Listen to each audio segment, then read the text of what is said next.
ইনি আমার বন্ধু, যার উসিলায় কুল কায়নাত সৃষ্টি করেছি, যার উসিলায় আরশ কুরসি লৌহ কলম বানাইছি, যার উসিলায় আদম তুরে বানাইছি, যার উসিলায় রে ফেরেশতা কুল বানাইছি, ইনি আমার বন্ধু রে আদম, ইনি আমার বন্ধু, যাকে খুশি করার জন্য আমি আল্লাহ পাগল পাগল হয়ে যাই। আমার এই বন্ধুকে খুশি করতে আমার ইচ্ছা হয়। সকল নবী রাসূলের ইচ্ছা হলো আল্লাহকে খুশি করবে, আর আল্লাহর ইচ্ছা হলো আমার নবী আপনার আমার নবীকে খুশি করবে। আজকে আমরা সে নবীর উম্মত। আদম নবী বলেন, খোদা গো, তাহলে তোমার বন্ধু হলে তোমার বন্ধুর নামের দোহাই দিলাম, তুমি আমার ডাকটা আমার দোয়াটা তুমি কবুল করো না, আমার কান্দাটা কবুল করো। আল্লাহ বলেন, আদম রে, আজকে তোর কান্না মজা হইছে, যা আমার বন্ধুর খাতিরে তোকে মাফ করে দিলাম। এখন বলে কান্না মজা হয়, যে নবীর দোহাই দিলে আল্লাহর কাছে কান্না, আদম নবীর কান্না মজা হয়। আমরা সে নবীর উম্মত। আদম তো 350 বছর কান্নার পরে নবীর দোহাই দিলে আল্লাহ কবুল করেছেন। আমরা সে নবীর উম্মত, আমাদের কোনো দোহাই নাই, চোখের পানি দেখলেই আল্লাহ কই, বন্ধু গো, আমি তো হেরারে মাফ করে দিছি, মাফ চাই না, মাফ দিতে পাগল। আল্লাহ বলেন, বন্ধু গো, আমি তোমার উম্মতের সুযোগ পাইলেই তো মাফ করে দিই। আজকের মাহফিলে যারা আসছেন শুকর আদায় করেছেন আল্লাহর, আল্লাহ বলেন, বন্ধু আমি মাফ করে দিলাম তোমার উম্মতের। এই প্রথম পুরস্কার। আরো পুরস্কার, 2 নাম্বার পুরস্কার হলো হেদায়েত। হেদায়েতের বাংলাটা হবে পরিবর্তন। বলুন তো আপনাদের দেখি 2 নাম্বার পুরস্কার পাইছেন কিনা। আচ্ছা, আপনাদের মনে এখন কি ইচ্ছা বাসায় চলে যাবেন, নাকি এই বৃষ্টির মধ্যেও বসে আর কিছুক্ষণ ওয়াজ শুনবেন? মনটা কি এরকম কয়? তাহলে বোঝা গেল 2 নাম্বার পুরস্কার পাইছেন তো, পরিবর্তন অর্থাৎ হেদায়েত। এই মাহফিলে বরকত পাওয়ার উপযুক্ত আপনারা, আল্লাহ কবুল করেছে 2 নাম্বার পুরস্কার দিয়ে। 3 নাম্বার পুরস্কার হলো দুর্বল ঈমান শক্তিশালী হয়। আপনাদের দুর্বল ঈমান কিছুটা শক্তিশালী হয়েছে কিনা 3 নাম্বার পুরস্কার পেয়ে একটু প্রমাণ করে দেখতে চায়। আচ্ছা বলুন তো, এখন যদি নবীর দুশমন আবু জাহেল পিছন দিয়ে আসে আপনাদের সাথে ওয়াজ শোনার জন্য, আবু জাহেলকে কি আপনারা দেবেন এখানে ওয়াজ শোনার জন্য? না। কি বলবেন বলুন তো? খালি চলে যাওয়াই বলবেন, আর কিছু কইবেন না? নাকি বাসায় নিয়ে দাওয়াত করে খাওয়াবেন আবু জাহেল রে? নবীর দুশমনের পক্ষে আপনারা আছেন? নবীর দুশমন রাখবেন নাকি তাড়াবেন? কে কে তাড়াবেন দেখি? নারে তাকবীর, নারে রিসালাত, ইয়া রাসূলুল্লাহ, নারে গাউসিয়া, ইয়া গাউসুল্লাহ, জশ্নে জুলসে ঈদে মিলাদুন নবী সাল্লাল্লাহু আলাইহি তুরন্ত গোলাপ ক্রীড়া সংগঠন, মাশাআল্লাহ, নবীর দুশমনেরা হুশিয়ার সাবধান, হুশিয়ার সাবধান, নবী ওলি দুশমন। মাশাআল্লাহ, হাত নামান। তাইলে 3 নাম্বার পুরস্কারও বুঝি আপনারা পাইলেন, কিন্তু 3 নাম্বার পুরস্কার পেয়ে আপনারা নবীর দুশমনের মোকাবেলায় যাবেন, হাত তুললেন, নবীর দুশমন তাড়াবেন, তাও আপনারা হাত তুললেন, কিন্তু সাহসটা বুঝি হইল, আওয়াজটা হইল না। একটু জোরে আওয়াজ দেন তো, নারায়ে তাকবীর, আল্লাহু আকবার, নারায়ে রিসালাত, নারায়ে গাউসিয়া। মাশাআল্লাহ, এইবার বোঝা যায় আপনারা 3 পুরস্কার পাইলেন। এখন পুরস্কার পাইলেন, এখন যাবেন কোথায়? আচ্ছা, এখন যদি নবীর পক্ষ থেকে কোনো ডাক আসে, আপনারা কি নবীকে খুশি করার জন্য যাবেন? এতক্ষণ তো আল্লাহকে খুশি করার জন্য কিছু করলাম, এখন কি নবীকে খুশি করা দরকার আছে কিনা বলুন তো? নবীকে খুশি করতে যদি এখন কোনো ডাক আসে, আপনারা যাবেন? আল্লাহু আকবার। যদি যান তাহলে জান্নাত পাবেন।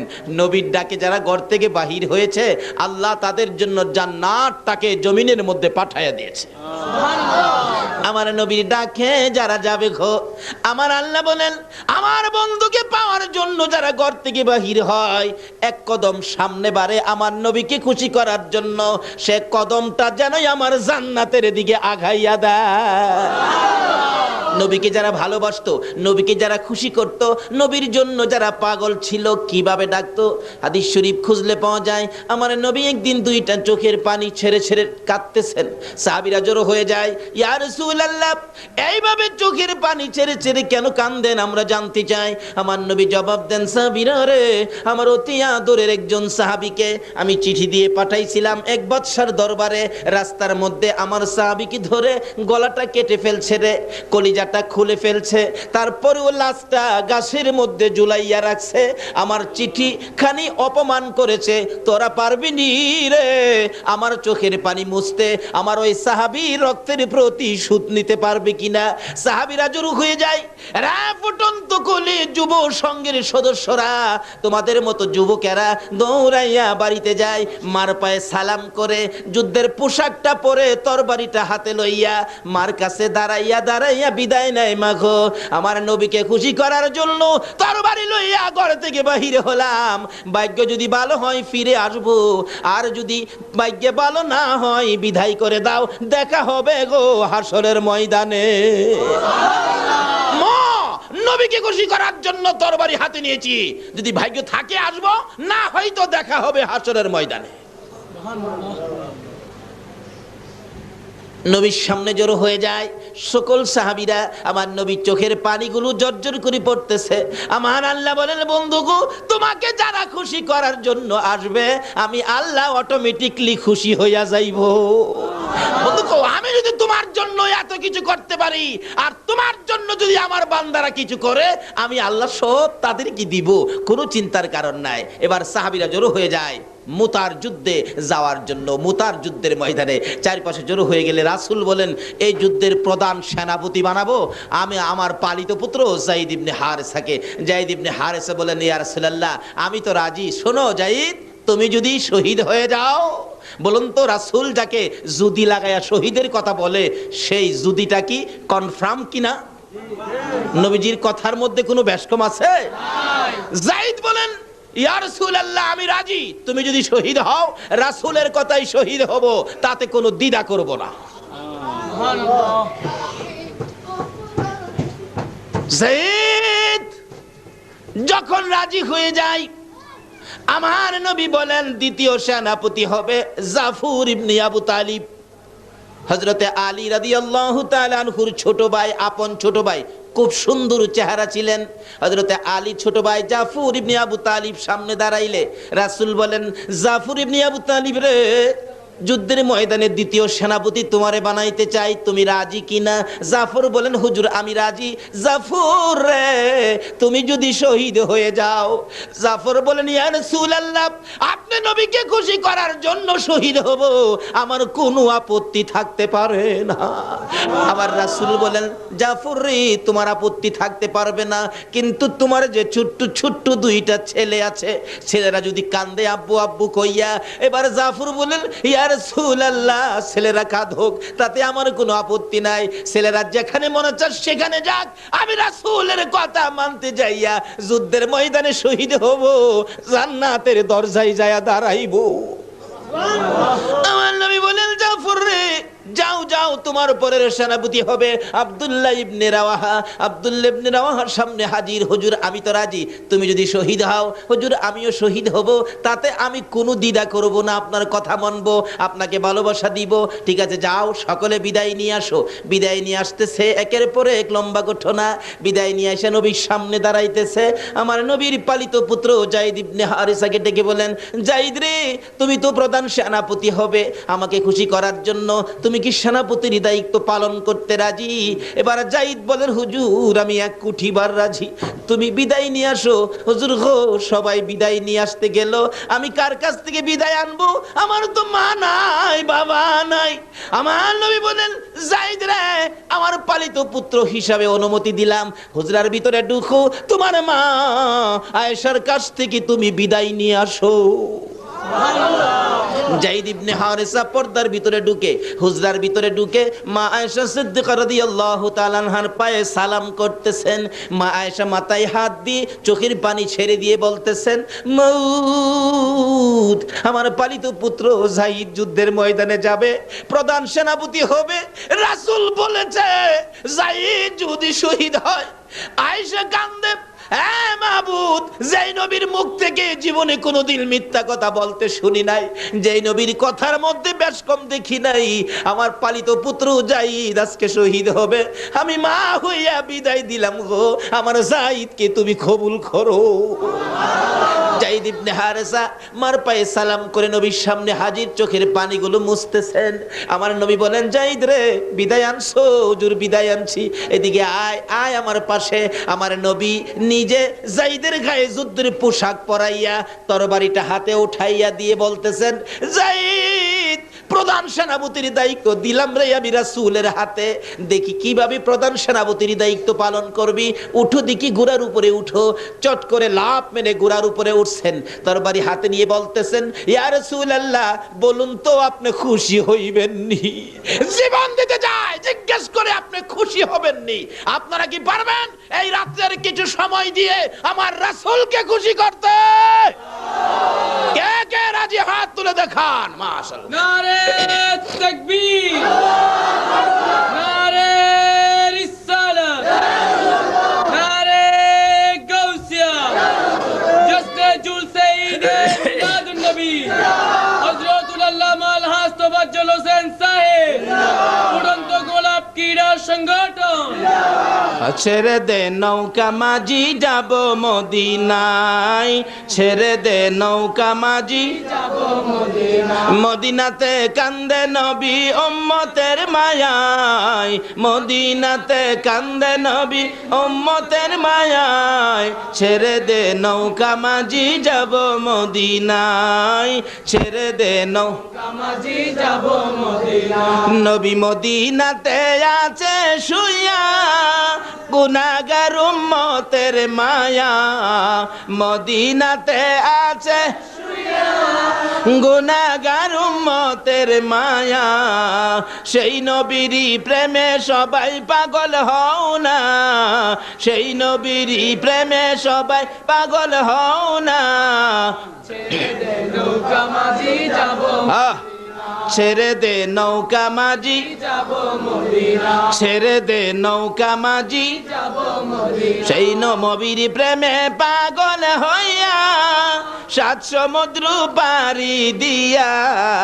নবীর প্রেমে পাগল হইয়া, সাত সমুদ্র পাড়ি দিয়া। নবীর রওজা জিয়ারতে হব রওয়ানা। নবীর রওজা জিয়ারতে হব রওয়ানা। ছেড়ে দে নৌকা মাঝি, যাব মদিনা। ছেড়ে দে নৌকা মাঝি, যাব মদিনা। ভাই সাহেব, কষ্ট হইতাছে আপনাদের? সাহাবীরা জীবন দিত নবীর জন্য, আমরা কি একটা রাত্র দিতে পারবো না? নবী খুশি হবে না বেজার হবে? বলে, হুজুর আমরা রাতের খবর কি নবী পাইবো? আসল কি নবীজি মদিনায় আছে কিনা বলুন তো? এখন সজাগ না ঘুমো? আপনারা কে কে কি করতেছেন নবী দেখতেছে কিনা? আল্লাহু আকবার।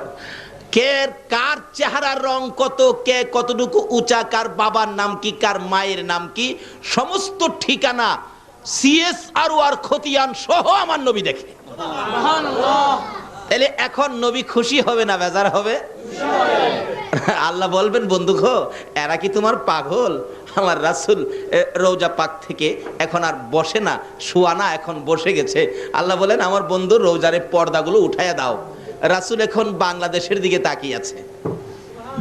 এই ফুটন্ত কলি সোনার ছেলেদের আয়োজনের এই মাহফিলের দিকে তাকিয়ে রাসূল দুইটা হাত বাড়ায় ডাকতেছে, প্রভু গো, আমার এই পাগলদেরকে কি তুমি মাপ দিবা না?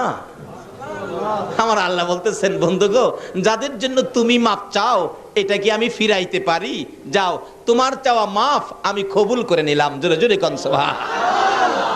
এই মাপ রাসূল যদি আমাদের জন্য আল্লাহর দরবারে দরখাস্ত করে মাপের জন্য, আল্লাহ মাফ করে দিবে। এই মাপ পাইছি কিনা এটাও তো বোঝা দরকার। ভাই আপনি মিথ্যা কথা কইেন না। মাপ পায়া থাকলে মনটা শান্তি লাগবে, ভালো লাগবে, বসে থাকতে ইচ্ছা করবে। এখন কি আপনাদের অশান্তি লাগে নাকি শান্তি লাগে? বসে থাকতে ইচ্ছা হয় না? বাসায় যাইবেন গা? আচ্ছা, কে কে বাসায় যাইবেন গা? একটু হাত তুলে দেখান তো। একজনে হাত তুলছে, পিছনে যাইব গা। আসলে এটা বুঝতে পারছে না কথাটা আর কি। কে কে বাসায় যাইবেন গা এটা বলছিলাম আর কি। কে কে বাসায় যাইবেন গা নবীর মহব্বত ছেড়ে দিয়ে, সেটা বলছিলাম। আছেন কেউ এখানে? নাই। কই যাবেন? এই বাসাবাড়ি কি আমরার? এই বাসাবাড়ির মধ্যে কত মানুষ আগে ছিল, এখন তারা কেউ নাই। আমরা যারা আছি আমরাও একদিন এই ফার্নিচার থাকবে, বিল্ডিং থাকবে, দোকান থাকবে, বাড়ি থাকবে, শুধুমাত্র মানুষ থাকবে না।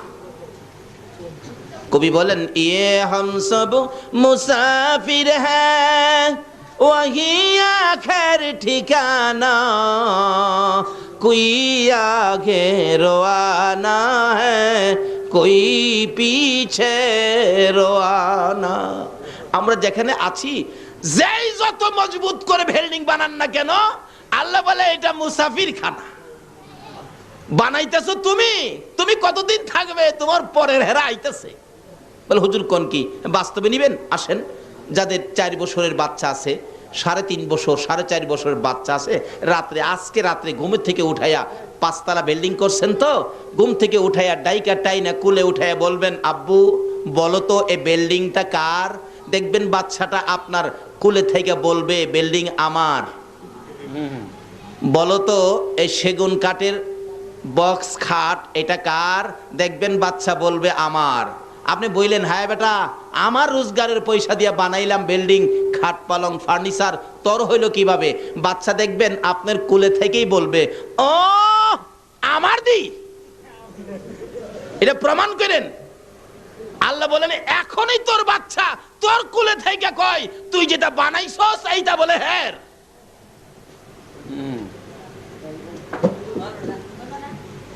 ये हम सब मुसाफिर हैं वही आखिर ठिकाना कोई आगे रवाना है कोई पीछे रवाना। আমরা যেখানে আছি এটা হলো একটা স্টেশনের প্ল্যাটফর্মের মতো, বাস স্ট্যান্ডের যাত্রী ছাউনির মতো। যে যা বানাইতেছেন এটা যাত্রী ছাউনি। যার যার গাড়ি যেদিন আসবে সব রেখে শুধু শুধু খালি খালি রওনা হয়ে যাবেন, কিচ্ছুই সাথে নিতে পারবেন না। শুধু নেওয়ার মতো 2টা জিনিস আছে, একটা আছে আমার আল্লাহ, আর একটা থাকবে আমার রাসূল। জোরে জোরে কোন সুবহানাল্লাহ। আজকে এই 2 জনকে কিভাবে খুশি করা যায়, আর 2 জনকে খুশি করতেই হবে।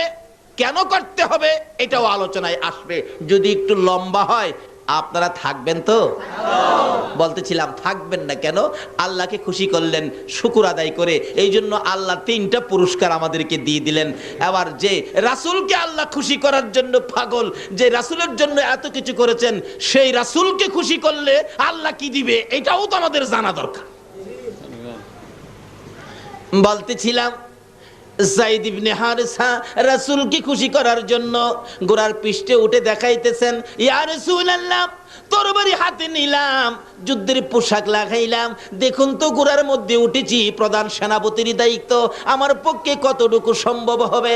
আমার রাসূল মুস্কি হাসি দিয়া বলেন, রে যায়েদ দেখলাম রে বড় সুন্দর লাগে রে, এ যুদ্ধের ময়দান থেকে তো তুই আর ফিরে আসবি না। তুমি যে শেষ দেখা আমাকে দিয়ে গেলে, আমার কাছ থেকে তুই শেষ বিদায় যেন নিয়ে গেলে, যাও যাও যায়েদ ইবনে হারেসা যাও, তোমাকে বিদায় দিলাম। এমনি সময় পর্দার ভিতর থেকে একটু ফাঁকা করে ডাকতেছে যায়েদের বিবি, স্বামী দাঁড়াও গো, একটুখানি দাঁড়াও। কেন কেন? স্বামী, যে রাসূল জীবনে কোনোদিন মিথ্যা কথা বলে নাই, যেই রাসূলের কথা জীবনে কোনোদিন সোতা পরিমাণ বেশ কম হয় নাই, রাসূল বলেছে তুমি যুদ্ধের ময়দানে শহীদ হয়ে যাবে। স্বামী গো, জীবনে তো আর তোমার সাথে কোনোদিন দেখা হবে না।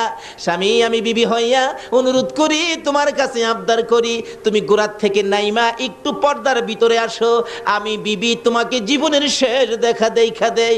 একটা চিৎকার মারছে যায়েদ ইবনে হারেসা, হ্যাঁ নিষ্ঠুর বিবি, তুমি কি জানো না রাসূলকে খুশি করার জন্য ঘোড়ার পৃষ্ঠে উঠেছি, রাসূলকে দেখাইয়া দিয়েছি।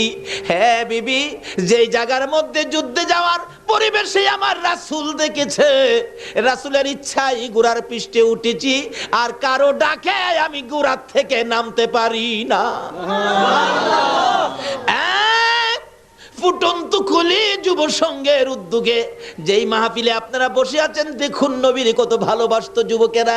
যায়েদ ইবনে হারেসা বলেন, রাসূলের নির্দেশে ঘোড়ার উপরে উঠেছি, রাসূলকে খুশি করার জন্য যুদ্ধের পোশাক গায়ে দিয়েছি।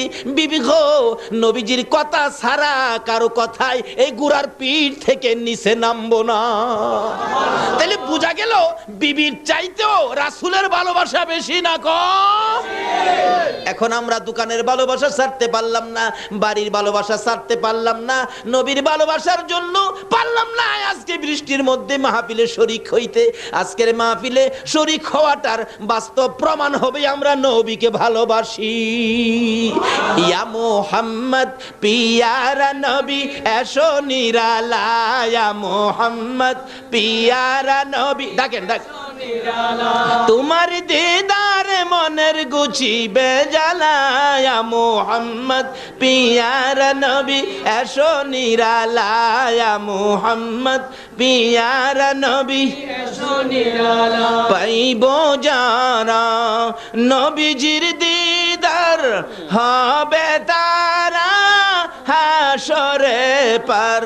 পাইব যারা নবীজির দিদার হবে তারা হাসরে পার।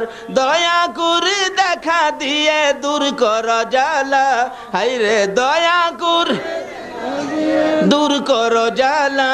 ইয়া মুহাম্মদ পিয়ারা নবী এসো নিরালা, ইয়া মুহাম্মদ পিয়ারা নবী এসো নিরালা। আসুন কিভাবে নবীর দেখা নিরালা হবে এই রাস্তাগুলি খুঁজে বের করবো আজকে, আল্লাহ যদি তৌফিক দেন। সকলে বলুন আমিন। এবার যায়েদ বলতেছেন, বিবি গো, নবীর কথাই ঘোড়ার পৃষ্ঠে উঠেছি, কারো কথাই নামবো না। নবীকে ভালোবাসি রে, নবীর চেয়ে বেশি আর কাউকে ভালোবাসি না। বিবি ডাকতেছেন, স্বামী গো, আজকে তোমার সাথে জীবনের শেষ দেখা হবে, শহীদ হয়ে যাবি, আর তো কোনো দিন তোমার সাথে দেখা হবে না। স্বামী, ঘোড়ার থেকে যদি না নামো, মুখোশটা মুখের মধ্যে লাগিয়ে রাখছো, মুখোশটা পরেছ, মুখোশটা একটু সরিয়ে দাও, আমি তোমাকে এই ঘোড়ার উপরে রাইখা জীবনের শেষ দেখা দেখা দেই। একটা চিৎকার মারলেন যায়েদ ইবনে হারেসা, রে বিবি, যে মুখোশ আমার রাসূলের হাতে লাগাইছে, রাসূলের হাতে যে মুখোশ আমার মুখের মধ্যে লাগাইছে রে, এই মুখোশ বিবি দেখার জন্য আমি যায়েদের হাত লাগাইব না। কে ছিল নবীর আশেক? কে নবীকে খুশি করতেন? তার বিনিময়ে আমার আল্লাহ কি দিবেন? আল্লাহু আকবার। আসুন, সামনে বাড়ি লম্বা হয়ে যাচ্ছে, কষ্ট হবে না তো আপনাদের? আর কি, রাত্র তো এটাই, কালকে তো এখানে আপনারা কেউ আসবেন না, কালকে এখানে কেউ থাকবেন না, আমিও আসবো না। কাজী একটা রাত্র যখন জীবনের হায়াতের মধ্যে নবীর প্রেমে সময় দেওয়ার জন্য আল্লাহ কবুল করেছেন, আরো তো বহুত মানুষ আছে এই এলাকার মানুষ, তারা তো আসতে পারলো না। আল্লাহ যে আপনাদেরকে কবুল করেছেন, বাস্তব পক্ষে শুকরিয়ার ব্যাপার। আল্লাহ আমাদেরকে কবুল করেছেন। একটু সময়, একটা রাত্রে, কালকে আর আপনাকে বলা হবে না। কাজী আপনার ভাগ্য ভালো হবে। কি ভালো হবে? আখিরি মোনাজাতে নিজেরাই টের পাবেন, মিয়া আমাকে বলতে হবে না, নিজেরাই টের পাবেন আপনারা কি কি পাইছেন আজকের মাহফিলে। সেজন্য বলছি, একটু কষ্ট হইলেও বসুন, আর একটু মহব্বতে দরুদ শরীফ পড়ুন। আগে বাড়তেছে আল্লাহুম্মা সাল্লি মুহাম্মাদ, আল্লাহুম্মা সাল্লি সাদা গরম না, এটা গরম চলে দিব। মাদানা বিয়ানা মাওলানা মুহাম্মাদানা, যার নাম হলো ফুরন্ত গোলাপ। মাদাল্লাহুম্মা সাল্লি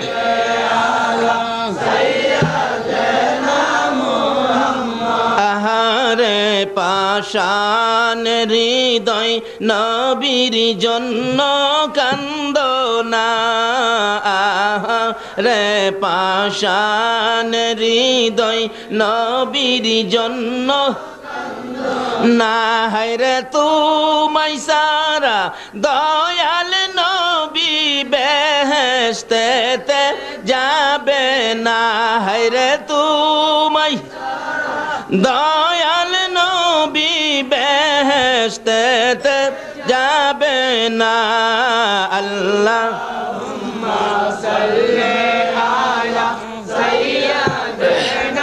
মুহাম্মদ আল্লাহুম্মা সাল্লি আলা সাইয়্যিদিনা মুহাম্মদ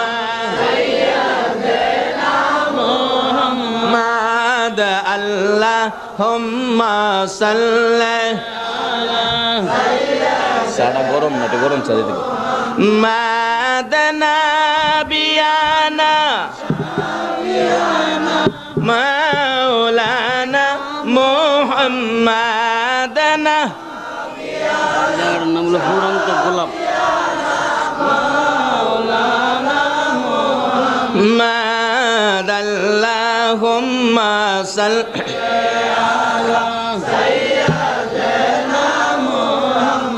আহারে পাষাণ হৃদয় নবীর জন্য কান্দনা আহারে পাষাণ হৃদয় নবীর জন্য না হায়রে তুমাই সারা দয়াল নবী বেহেশতেতে যাবে না হায়রে তুমাই দয়াল নবী বেহেশতেতে যাবে না আল্লাহ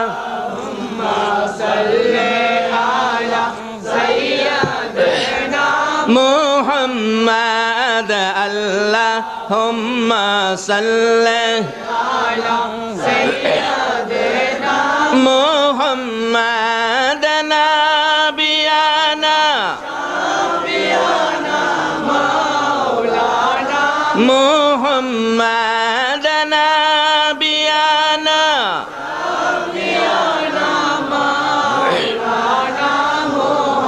বালাগাল উলা বিকামালিহি কাশাফাদ দুজা বিজামালিহি আসনাত জামিউ খিসালিহি সাল্লাল্লাহু আলাইহি ওয়া আলিহি।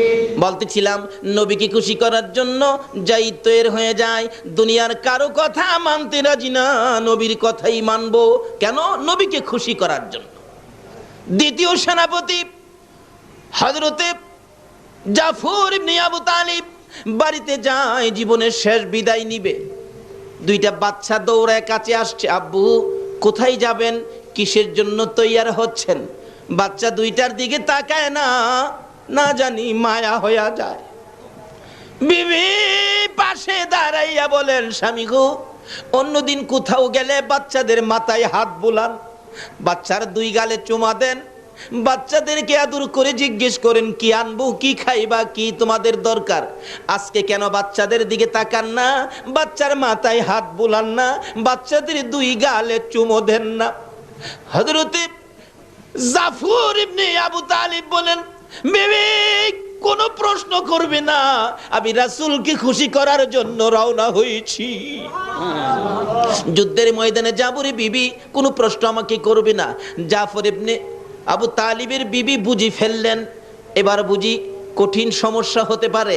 ও স্বামী আসুন, আপনাকে নিয়ে একটু দোয়া করি। কি দোয়া করবি? হ্যাঁ স্বামী, প্রত্যেক যুদ্ধে যাওয়ার সময় আপনি দোয়া করেন আর আমি আমিন আমিন বলি। আজকে একটা শর্ত, আমি বিবি দোয়া করব, আপনি আমিন বলবেন, ঠিক আছে? দুইটা বাচ্চা জাফর ইবনে আবু তালিবের দুই পাশে বসে বাবার সাথে কচি দুইটা হাত বাড়াইয়া দিছে। জাফর ইবনে আবু তালিব একবার ডান দিকে চায়, আবার বাম দিকে চায়, মউত। এই কচি হাত আর তো বাবার সাথে বাড়াইতে পারবে না। এই কচি কচি বাচ্চারা জীবনে তো আর কোনোদিন বাবা কইয়া ডাকতে পারবে না। মাবুদ গো, তাতে আমার কোনো দুঃখ নাই, আমি কি তোমার রাসূল খুশি করতে পারবো? কচি কচি বাচ্চা ফালাইয়া যায় যুদ্ধের ময়দানে রাসূলকে খুশি করার জন্য। আজকে আপনারা পারলেন না বাচ্চাদেরকে বিছানায় ঘুম পাড়াইয়া মাহফিলে শরীক হয়ে রাসূল খুশি করতে। কারা আসছেন খুশি করার জন্য। নিশ্চয়ই আপনার মা, আপনারা যখন মায়ের পেটে ছিলেন মা এই নবীর উপর দুরূদ শরীফ পড়ছিল, দুরুদের তাসীর আপনাদের গায়ে আছে বিদায় আজকে আপনারা এই মাহফিলের মধ্যে শরীক হয়েছে। যাদের গায়ে দুরুদের তাসীর আছে এখনো দেখবেন বাসার থেকে দরজাটা খুলে বলবে, বিবি গো আর মনটা মানে না, দরজাটা বন্ধ কর, আমি মাহফিলে যাই। যারা এই মাহফিলের দিকে পাও বাড়াচ্ছেন নিশ্চয়ই আপনাদের পাও কদম খুলু জান্নাতের দিকে আগায়া যাচ্ছেন। বলতেছিলাম জাফর ইবনে আবু তালিব বলেন, বিবি দোয়া করো। বিবি অনেক কিছু বললেন, শেষ কালিম শেষ মুহূর্তে বলতে চাইতেছেন, আমার স্বামীকে যুদ্ধের ময়দান থেকে বীর বিক্রমের মতো যুদ্ধ করাইয়া আবার বাড়িতে ফিরাইয়া দিও। এই কথাটা বলার আগে হযরতে জাফর ইবনে আবু তালিব বিবির হাতে তরবারি দিয়ে আঘাত করে বলেছেন, বিবি রে এই দোয়া করিস না, রাসূল বলেছে আমি যুদ্ধের ময়দানে শহীদ হব রে, আমার পরের সেনাপতি হবে আব্দুল্লাহ ইবনে রাওয়াহা। এই দোয়া যদি সমস্ত পৃথিবীর মানুষে করে ফিরে আসার জন্য, এই দোয়া আমার আল্লাহর দরবারে কবুল হবে না। আরে নবীর প্রেমের পাগল যারা প্রেম খেলা খেলে, হাই রে নবীর প্রেমের পাগল যারা প্রেম খেলা খেলে, নবীর প্রেমে ওয়াস করনি দন্ত দেয় ফেলে, নবীর প্রেমে ওয়াস করনি দন্ত দেয় ফেলে, নবীর প্রেমের পাগল যারা প্রেম খেলা খেলে, হাই রে নবীর প্রেমের পাগল যারা প্রেম খেলা খেলে। হানজালা পাগল ছিল নবীর প্রেমে জীবন দিল, হানজালা পাগল ছিল নবীর প্রেমে জীবন দিল, গোসল করাইলো তারে ফেরেশতার দলে, গোসল করাইলো তারে ফেরেশতার দলে, নবীর প্রেমের পাগল যারা প্রেম খেলা খেলে, হাই রে নবীর প্রেমের পাগল যারা প্রেম খেলা খেলে। পাগল ছিলেন হযরত আলী সূর্যের সাথে কথা বলি, পাগল ছিলেন হযরত আলী সূর্যের সাথে কথা বলি, নামাজে আমি পড়লে তুমি যাইবে রে তলে, নামাজে আমি পড়লে তুমি যাইবে রে তলে, নবীর প্রেমের পাগল যারা প্রেম খেলা খেলে, হাই রে নবীর প্রেমের পাগল যারা প্রেম খেলা খেলে। বলতেছিলাম নবীর প্রেমে পাগল হইয়া জাফর ইবনে আবু তালিব বিবির হাতের মধ্যে তরবারি দিয়ে আঘাত করে হাত নামাইয়া দিয়া তরবারিটা লইয়া একটা দৌড় মারছে, যুদ্ধের ময়দানে যাবে। পিছন দিয়া বিবি ডাকে, স্বামী গো একবার পিছে ফিরে চাও না, তোমার জীবনের শেষ দেখা দেখি। জাফর ইবনে আবু তালিব একবারও পিছে চায় না। জাফরের বিবি বলেন, সন্তানেরা রে বাবা দেখবি নি জীবনের শেষ দেখা দেখো। আর জাফর কোনোদিন বাড়িতে আসবে না। বাচ্চা দুইটা দৌড়ে যাইয়া বাবার পিছে যাইয়া ডাকে, বাবা গো বাবা কবে আসবা? জাফর কোনো কথা কয় না। বাবা গো কোন সময় আসবা, কোন দিন আসবা, কি বারে আসবা, আমাদের জন্য মজা আনবা কিনা? বাচ্চারা ডাকে, জাফর ইবনে আবু তালিব পিছে ফিরে নাম, কোনো কথাও কয় না। কিতাবে আসছে অবশেষে দুইটা বাচ্চা দুই দিকে যাইয়া পাঞ্জাবির কোনায় ধরে টানতেছে। বাবা গো এত নিষ্ঠুর কেমনে ওই লাগো বাবা, এত ডাক ডাকি একবারও পিছে ফিরে চাও না, এইরকম তো আর কোনো দিন তুমি করো নাই। তারপরও জাফর পিছে চায় না। কেন চায় না? নবীর ভালোবাসায় দৌড় দিয়েছি। বাচ্চাদের দিকে তাকাইলে যদি ভালোবাসা এই দিকে আইসা যায় তাহলে তো আমার নবীর ভালোবাসা হালকা হইয়া যাবে। আমার আল্লাহ বলেন, জাফর রে আমি যার প্রেমে এত কিছু করেছি, আমার বন্ধুর ভালোবাসা এইভাবে তুমি দিতেছো, আমি আল্লাহ সেই ভালোবাসার পুরস্কার তোমাকে দান করব। যাইতেছে জাফর নবীর সামনে হাজির। জাফর ইবনে আবু তালিব, আসছো? জি হুজুর আসছি। বিদায় নিয়ে আসছো? হুজুর বিদায় নিয়েছি। সবচেয়ে বড় মর্মান্তিক ঘটনা হলো, সবচেয়ে বড় হৃদয় বিদারক ঘটনা হলো, হুজুর গো দুইটা বাচ্চা আমার পাঞ্জাবির কোনায় ধরে পিছনে ডাকছে, আব্বু কবে আসবা, আমাদের জন্য মজা আনবা কিনা? আমি একবারও আল্লাহর বন্ধু গো, আমি একবারও আমার বাচ্চাদের দিকে তাকাই না, পিছেও ফিরা চাই না। রাসূল বলেন, কেন তাকাও না? জানতে চাই। হুজুর আপনার আপনার ডাকে যুদ্ধে যাব, বাচ্চাদের দিকে যদি ফিরা চাই, হয়তো বাচ্চাদের জন্য আমার মায়া হয়ে যাবে। আপনার মায়া নি কইমা যায়, সেই জন্যই আমি বাচ্চাদের দিকে তাকায় না। আজকে কে এই বাচ্চাদের মায়া ছেড়ে, বাড়িঘরের মায়া ছেড়ে, ফুটন্ত গোলাপ যুব সংঘের উদ্যোগে মাহফিলের আয়োজনে বসে নবীর ভালোবাসা দেওয়ার পরিচয় করে দিয়েছেন? নিশ্চয়ই আপনাদের পুরস্কার বাজেট হয়েছে। 3টা পুরস্কার তো আমার আল্লাহ দিয়েছে। আল্লাহকে খুশি করার কারণে নবীকে খুশি করার পরে কি পাবেন, এই তো সামনে আসতেছে। কষ্ট হইতাছে ভাই সাহেব আপনাদের। বলতেছিলাম জাফর ইবনে আবু তালিব নবীর পাশে দাঁড়ায় বলতেছেন, দাঁড়াও, ঠিক আছে, তুমি দ্বিতীয় সেনাপতি, তোমার উপরে সেনাপতি আব্দুল্লাহ ইবনে রাওয়াহা। আব্দুল্লাহ ইবনে রাওয়াহা খুব বড়লোক বাবার সন্তান ছিলেন। এ আব্দুল্লাহ ইবনে রাওয়াহা, এদিকে আসো। কি সবে মাত্র নতুন বিবাহ করেছিলেন, তুমি বিদায় নিয়ে আসছো? জি হুজুর, আমিও বিদায় নিয়ে আসছি। যাও, যুদ্ধে যাও। যুদ্ধ শুরু হয়ে যায়। মুতার যুদ্ধের ঘটনা। যুদ্ধ করতে করতে কাফের বেঈমানেরা এমন আক্রমণ শুরু করে দিলেন, যায়েদ ইবনে হারেসা শহীদ হয়ে যায়। জাফর ইবনে আবু তালিব ইসলামের পতাকা টান দিয়ে হাতে নিলেন। কাফের বেঈমানেরা জাফরের দিকে আক্রমণ শুরু করে দিলে, কিতাবে আসছে ডাইন হাতে ইসলামের পতাকা ছিল, কাফের বেঈমানেরা ডাইন হাতের গর্দানের মধ্যে এত জোরে তরবারি দিয়ে আঘাত করেছে, এ হাত কাইটা জমিনে পড়ে গেছে। আমার নবী মসজিদে নববীর বারান্দায় মুরব্বী সাহাবীদেরকে নিয়ে বসা ছিলেন, মুতার যুদ্ধের খবরের অপেক্ষায় ছিলেন।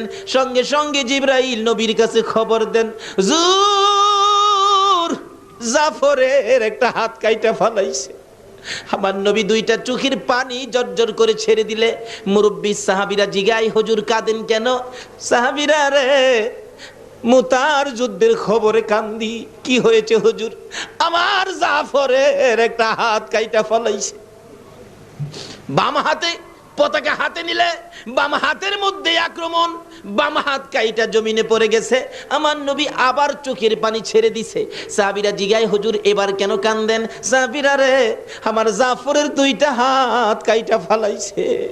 এবার ইসলামের পতাকা, কিতাবে আসছে, মুখে কামড় দিয়ে উপরে উড়াইয়া বসে হাঁটু দিয়ে চাপা দিয়ে ধরে পতাকা উপরে উড়াইয়া রাখছে। তারপরেও জাফরের দিকে চারদিক থেকে বসা অবস্থায় তীর মারতেছে। কিতাব বলেন, এমন করে তীর মারে গো, ডান দিক দিয়া তীর লাগলে কলিজা ছেদ্রু করে বাম দিক দিয়া বেরিয়ে যায়। এইভাবে একের পর এক তীর বল্লমের আঘাত আসতেছে। আস্তে আস্তে আস্তে আস্তে জাফর পতাকা ছাড়ে না। এইভাবে তীর লাগতে লাগতে 52টা তীরের আঘাত জাফরের কলিজায় লাগছে, তবু কামড় ছাড়ে না। আব্দুল্লাহ ইবনে রাওয়াহা বলেন, আমি দৌড়াইয়া যাইয়া জাফরের কামড় দেওয়া, হাঁটু চাপা দেওয়া পতাকা ধরে বলতেছি, জাফর রে ছেড়ে দাও। ছাড়ে না। আমি বললাম কানে কানে, ও জাফর, আমি কোনো কাফের বেঈমান নই, আমি মুসলমান সৈন্যদের থেকে নবীর ঘোষিত 3 নম্বর সেনাপতি আব্দুল্লাহ ইবনে রাওয়াহা, পতাকাটা ছেড়ে দাও। এবার আব্দুল্লাহ ইবনে রাওয়াহা বলেন, পতাকার মধ্যে ধরে এই পরিচয় টুকুন দেওয়ার পরে সঙ্গে সঙ্গে মুখের কামড় ছুটে গেল, হাঁটুর চাপা ছেড়ে দিল, চিত হয়ে জাফর জমিনে পড়ে গেল। আমি পতাকা হাতে নিয়ে নিলাম। এমন সময় আমার নবী মসজিদে নববীর বারান্দায় বসে বসে চোখের পানি ছেড়ে ছেড়ে বলেন, সাহাবীরা রে, নাই আমার জাফর না। নবী কান্দে। কিছুক্ষণ পর আমার নবী আকাশের দিকে তাকাইয়া মুস্কি মুস্কি হাসতেছে, গায়েবী সালামের জবাব দিতেছে, ওয়ালাইকুম সালাম, ওয়ালাইকুম সালাম। মুরব্বী সাহাবীরা বলেন, ইয়া রাসূলুল্লাহ, এতক্ষণ চোখের পানি ছেড়ে ছেড়ে কাঁদতেন, এখন হাসতেছেন, ব্যাপারটা কি জানতে চাই। আল্লাহর বন্ধু গো, কে সালাম দিল, কার সালামের জবাব দিলেন জানতে চাই। আমার নবী ডাকে, সাহাবীরা রে, আমার জাফরের সালাম নিলাম রে। জোরে জোরে কন্যা সুবহান। রে সাহাবীরা, আমি আমার জাফরের সালাম নিলাম। আমার জাফর আমাকে খুশি করার জন্য যুদ্ধের ময়দানে দুইটা হাত কাঠাইয়া দিলে আমার আল্লাহ খুশি হইয়া রে সাহাবীরা দুইটা হাতের বিনিময় আমার জাফরকে দুইটা জান্নাতের পাখা লাগাইয়া দিছে। নারে তাকবীর, আল্লাহ নারে রিসালাত, ইয়া রাসূলুল্লাহ, নারে গাউসিয়া, ইয়া গাউসুল জশ্নে জুলসে ঈদে মিলাদুন নবী জিন্দাবাদ। হযরতুল আল্লামা আলহাজ মাওলানা তোফাজ্জল হোসেন সাহেব জিন্দাবাদ। ফুটন্ত গোলাপ ক্রীড়া সংগঠন। বলতেছিলাম আমার নবী বলেন সাহাবীরা রে আমার জাফর দুইটা হাত আমাকে খুশি করার জন্য যুদ্ধে কাঠাইয়া দেওয়ার কারণে আমার আল্লাহ আমার জাফরকে জান্নাতি দুইটা পাখা লাগাইয়া দিছে। আমার জাফর ওই জান্নাতি পাখা দিয়ে ৭০,০০০ ফেরেশতার সঙ্গী হইয়া রে সাহাবীরা উইরা উইরা আমার জাফর আল্লাহর জান্নাতে যাইতেছে। যাওয়ার আগে আকাশ থেকে রে আমি রাসূলকে সালাম জানাইয়া দিছে। বলতেছিলাম যে নবীর ভালোবাসায় যে নবীকে খুশি করার জন্য দুইটা হাত গাঁঠাইয়া দিলে আমার আল্লাহ জান্নাতের পাখা লাগাইয়া দেয়। এই নবীর ভালোবাসা দিলে লাভ হবে না লস হবে? দিতে হবে, লাভ হবে। কেন? এই লাভ আমাদের দরকার আছে। আল্লাহকে খুশি করতে হবে, রাসূলকে খুশি করতে হবে। এর মধ্যে ওয়াজ করতে গেলে সারা রাত্রের দরকার। আমি আমার আলোচনা যেদিকে করেছি ওইদিকে আলোচনায় যেতে হবে। আসুন আগে বাড়ি, আমি আমার মেন আলোচনায় যাই। আমরা প্রথম খুশি করেছি আল্লাহকে, কি বলে? আল্লাহর শুকর আদায় করে। দ্বিতীয় নম্বরে খুশি করার চেষ্টা করেছি রাসূলকে, কি করে? যেইভাবে সাহাবারা জীবন দিয়েছে, আমরা জীবন দেওয়ার পরিবেশ নাই বিধায় আমরা রাত্র দিয়ে হলো রাসূলকে খুশি করব। এই আশা আপনাদের মনে আছে কিনা বলুন তো? আসুন আল্লাহ রাসূলকে খুশি করে কি পুরস্কার টুকুন আমরা নিব। কেন নিতে হবে? আমরা যে একদিন এই দেশ থেকে বিদায় হতে হবে, এই দেশে যে আমরা কেউ থাকবো না, একদিন মাটির সাথে মিশে যাব। সেই জন্য আল্লাহ রাসূলকে খুশি করে যেন আমরা দুনিয়া থেকে যেতে পারি। কিভাবে যাব এটা বোঝার জন্য আলোচনায় যাচ্ছি সামনে। মহব্বতে আর একটু দুরূদ শরীফ পড়ুন। এখন আমি আমার মেন আলোচনায় চলে যাব। আল্লাহুম্মা সাল্লি মুহাম্মাদ আল্লাহুম্মা সাল্লি মুহাম্মাদ নবী মাওলানা মুহাম্মাদ নবী মাওলানা দিবানিশি মনে রে আমার আর দিও না যন্ত্রণা দিবানিশি মনে রে আর দিও না যন্ত্রণা হায়রে দনে যদি যাইতাম সোনার মদিনা হায়রে দনে যদি যাইতাম সোনার মদিনা আল্লাহুম্মা সাল্লি আলা সাইয়্যিদিনা বালাগাল উলা বিকামালিহি কাশাফাদ দুজা বিজামালিহি হাসনাত জামিউ খিসালিহি সাল্লু আলাইহি। আসুন আমি যা তেলাওয়াত করেছি কোরআন শরীফ থেকে, কোরআন শরীফ কার বলুন তো? আল্লাহ। আরো জোরে কোন কার? আল্লাহ। আকাশটা কার? আল্লাহ। জমিন কার? আল্লাহ। আমরা কার? আল্লাহ। হগলে আল্লাহর। তাহলে কথা শুনবো কার? আল্লাহ। না রাষ্ট্রপতির? না বুশের? না। সব আল্লাহর, আমরাও আল্লাহর। আজকে সেই আল্লাহর কথা শোনার জন্য আল্লাহর বান্দারা উপস্থিত। কত যে মজার ঘটনা। আল্লাহর কোরআন শরীফে আল্লাহ বলতেছেন কুল্লু নাফসিন যায়িকাতুল মাউত। সকল প্রাণীকে উদ্দেশ্য করে কোরআন শরীফে আল্লাহ ওয়াজ করেন। জীবন ভরা তো